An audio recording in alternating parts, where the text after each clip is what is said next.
Filho, filha, pare tudo e escute com o coração aberto o que vou te dizer agora, porque esta é uma palavra urgente que não pode passar despercebida.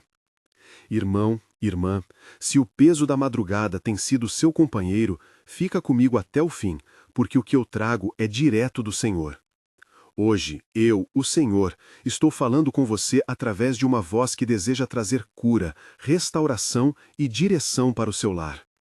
Você que já colocou as mãos sobre a parede da sua casa, sentindo a textura fria e achou que ali morava apenas silêncio, escute. Há alguém muito próximo de você que está sendo tocado por uma batalha espiritual que você talvez não veja. Talvez seja um filho que saiu do caminho, talvez uma filha que se fecha no quarto, talvez um marido que perdeu a esperança. Eu tenho visto suas noites de vigília, ouvi suas orações sussurradas entre travesseiros, vi as lágrimas secas no rosto quando o sol entra pela fresta da cortina. Eu tenho te ouvido. Eu estou agindo. Não saia antes de ouvir até o fim, e se você crer, curta este vídeo agora e compartilhe com quem precisa ouvir, porque o instrumento que vou usar pode ser a sua obediência simples, um comentário, uma mensagem, um gesto de fé. O que eu estou prestes a fazer na sua vida e na vida dessa pessoa virá pelo Espírito Santo. Leve esta palavra a alguém específico. Fale com Ana, João, Pedro, Maria, Lucas, Marta, Daniela ou Marcos, se souber que um deles dorme sem paz. Esta é a missão dada agora. Eu quero que você respire devagar enquanto eu começo a contar uma história que vai se aproximando da sua própria casa. Sinta o aroma de café fresco pela manhã, o cheiro de pano molhado no varal depois da chuva, o toque áspero das mãos que já tanto trabalharam para manter o lar. Ouça o som tênue de passos no corredor à meia-noite, o ranger da porta que se fecha sem ser percebida, o ruído distante de uma TV ligada como quem tenta preencher um vazio. Veja a luz amarelada do abajur que mal ilumina as contas sobre a mesa. Sinta o gosto salgado de uma lágrima que cai no travesseiro e encharca o rosto cansado. Eu sei que você tem orado em silêncio. Eu sei que você já buscou conselho com a irmã Marta na igreja, falou com o pastor João, levou o problema para a intercessão de Rosa e pediu que Pedro orasse em voz alta durante o culto. Eu também sei que nem sempre as palavras humanas bastam, e por isso eu, o Senhor, venho com uma promessa clara: haverá restauração. Não é um consolo vago, é uma intervenção que começa a operar agora mesmo, por processos visíveis e invisíveis. Permita que eu conte sobre Maria, chamada carinhosamente de Santa Maria por muitos na vizinhança, que a viram viver uma vida de oração tão firme que parecia santificada pela própria rotina. Maria é a protagonista desta palavra, mas poderia ser você. Ela mora em uma casa de paredes claras, onde as memórias ficam guardadas nas fotografias sobre a estante. Quando eu falo de Santa Maria, não estou falando de devoção ritualística. Estou falando de uma mulher de fé que conhece o poder do Espírito Santo. Desde cedo ela aprendeu a ouvir Deus nas pequenas coisas. A infância dela foi simples e cheia de aromas de cozinha, risadas no quintal e roupas estendidas ao vento. Sua formação veio mais pela escola da vida do que por diplomas, aprendendo a costurar esperança nas bordas das dificuldades. Houve uma perda que marcou sua história, uma porta que se fechou em um momento de doença em que as mãos tremiam enquanto seguravam a oração. Hoje, no presente, é aquela figura que levanta cedo, passa a mão na bacia de louça com o gosto de sabão ainda na língua dos dedos e ora pelas mesas onde as refeições se reúnem. Essa é a backstory de Maria, infância marcada por simplicidade, formação pela fé prática, perda que trouxe quebrantamento e um presente de intercessão constante. Esses parágrafos contam quem ela é e por que o que vou dizer tem poder para mover o céu em favor da sua casa. Eu sei que você precisa de provas. Eu sei que às vezes a fé balança frente a dados médicos, relatórios, boletos e portas trancadas. Por isso, ouça esta promessa fundamentada nas Escrituras. Jeremias 29:11 diz que eu tenho planos de te dar esperança e um futuro. Salmos 28:7 lembra que o Senhor é a minha força e o meu escudo. João 8:32 assegura que a verdade vos libertará. Zacarias 4:6 lembra que não é por força nem por violência, mas pelo meu espírito. Mateus 11:28 é o convite para os cansados: vinde a mim, e eu vos aliviarei. Relembre Salmos 37:5 e entregue o seu caminho ao Senhor. 2 Timóteo 1:7 declara que não nos foi dado espírito de temor, e 2 Coríntios 12:9 mostra que a minha graça te basta. Êxodo 14:14 garante que o Senhor pelejará por você. Isaías 55:8 lembra que os meus pensamentos não são os vossos pensamentos. Essas palavras não são apenas citações bonitas, são correntes que atraem o mover do Espírito Santo quando são proclamadas com fé. Quando eu digo que há uma restauração chegando, não é retórica, é promessa. Agora quero trazer você para dentro de uma cena real, para que você veja como o Senhor tem movido. Cena principal 1. A cozinha de Maria numa manhã chuvosa. O ar está úmido, com cheiro de pão recém-assado que contrasta com o odor de café queimado deixado por pressa de gente que trabalha. Há um rádio antigo tocando ao fundo, uma voz sussurrada de felicidade e também de ansiedade. Entre a mesa e a janela há uma cadeira vazia que marca a ausência de um filho que saiu de casa. Entre Maria e seu filho Caio ocorre um diálogo que vai revelar o ponto de virada. Maria fala devagar, como quem segura as palavras na mão para não perdê-las. Caio responde com pressa e olhos cansados. Diálogo principal: 7 trocas. Maria: Caio, sente aqui. Mãe quer te olhar nos olhos, filho. Caio: Mãe, eu não quero conversa agora. Eu tenho minhas coisas, eu preciso ir.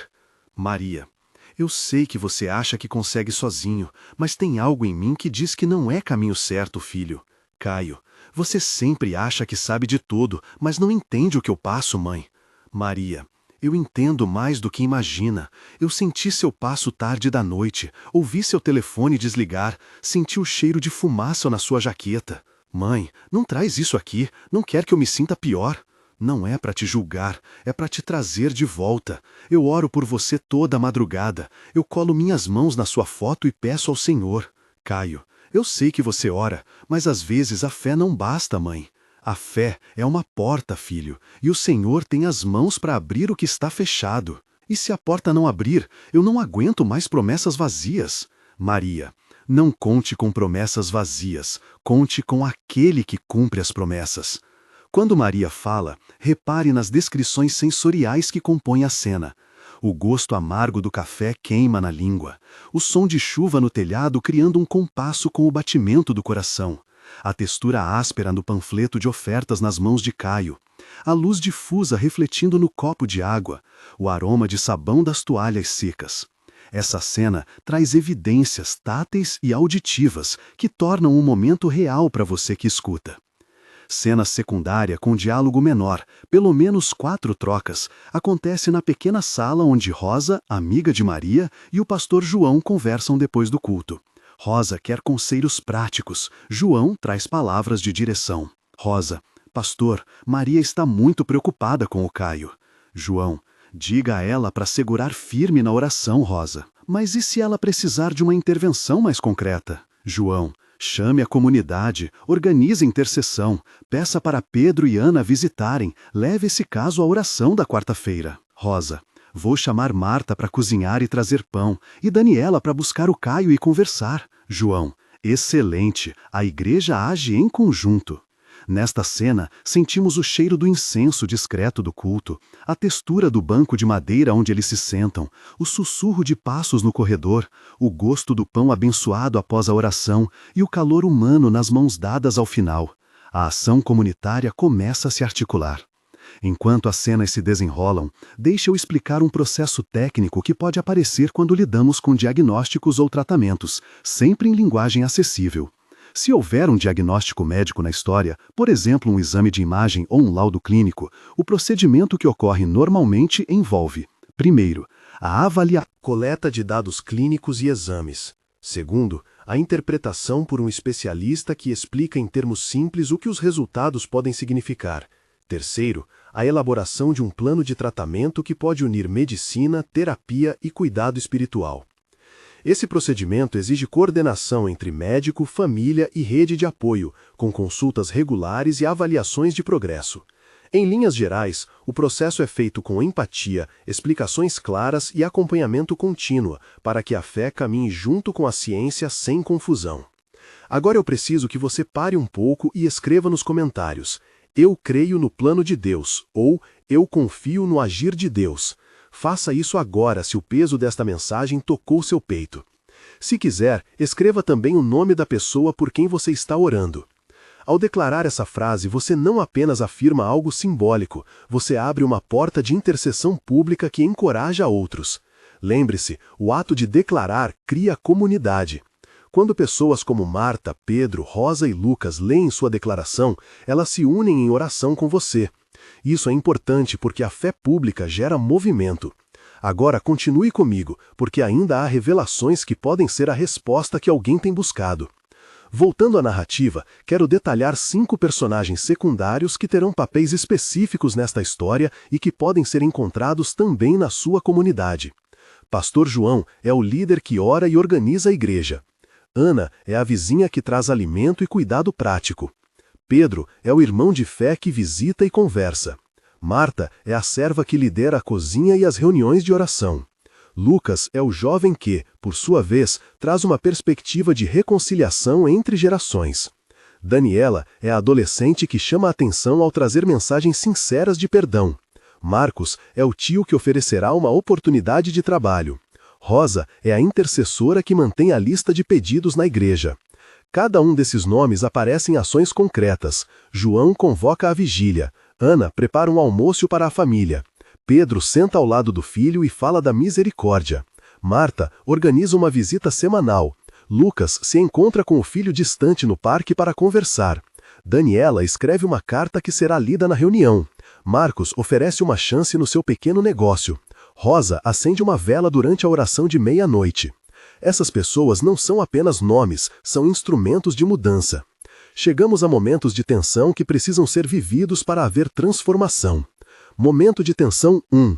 A noite em que Caio não volta para casa.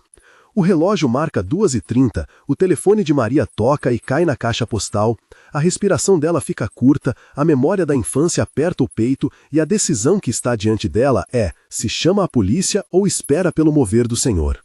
Em 560 caracteres. O silêncio lateja na casa vazia e Maria sente a casa como um corpo com uma área em falta. Lembranças atravessam sua mente como imagens em queda lenta. Primeira palavra, a primeira caminhada, a folga do casaco na cadeira. O medo tenta tomar a voz, mas Maria decide orar até o amanhecer. Ela saqueia a caixa de fotos, segura a imagem do filho como se segurasse uma promessa, e naquele momento escolhe confiar mais do que usar o próprio poder. Esta tensão expõe o dilema entre a ação humana e a entrega a Deus. Momento de tensão 2. O boletim escolar de uma filha que veio com notas baixas e sinais de depressão.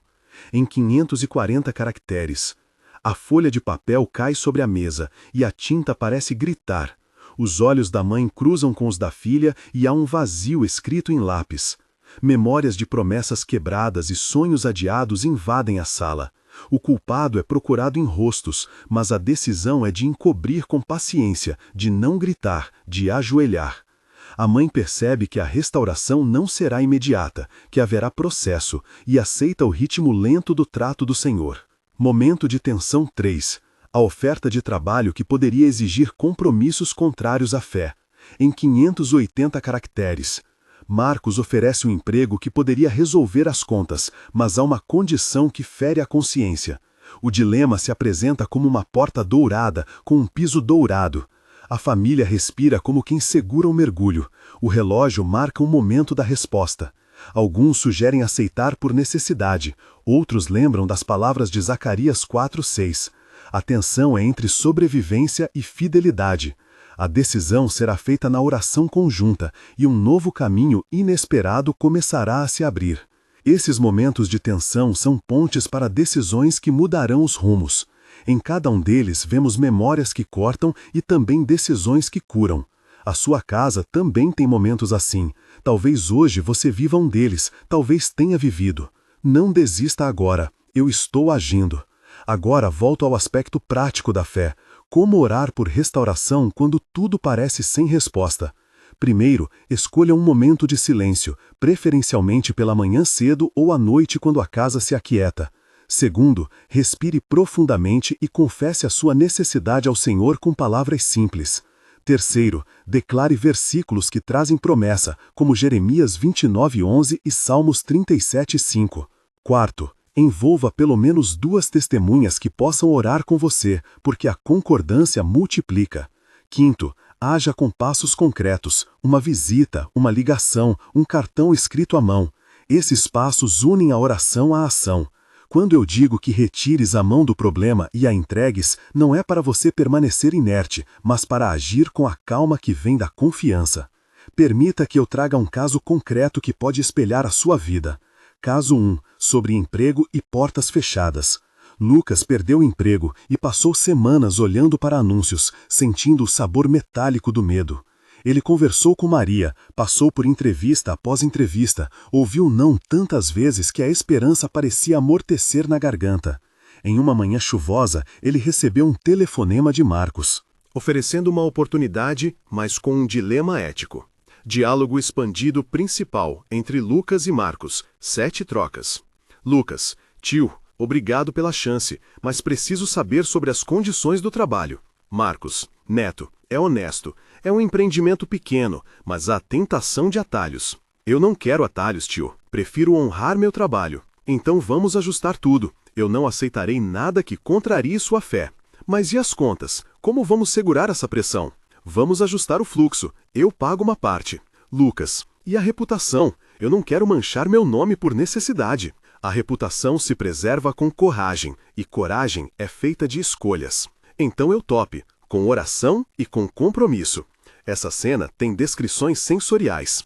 O cheiro de metal do galpão, o ruído de máquinas ao fundo, a textura das mãos calejadas do tio, a luz fria da lâmpada fluorescente, o gosto do café forte oferecido antes do acordo. A integridade de Lucas se torna instrumento de restauração também para outros. Caso 2. Sobre saúde e diagnóstico. Apresenta um procedimento técnico que precisa de explicação. Quando um laudo médico chega, o passo inicial é ouvir o especialista, pedir explicação clara, buscar uma segunda opinião se necessário e colocar a situação em oração com uma rede de apoio. Em linguagem acessível, se houver um exame que indique uma condição, saiba que há etapas de confirmação, tratamentos que podem incluir medicação, fisioterapia, cirurgia ou acompanhamento, e suporte psicológico. A fé atua pedindo sabedoria aos médicos e paz ao coração.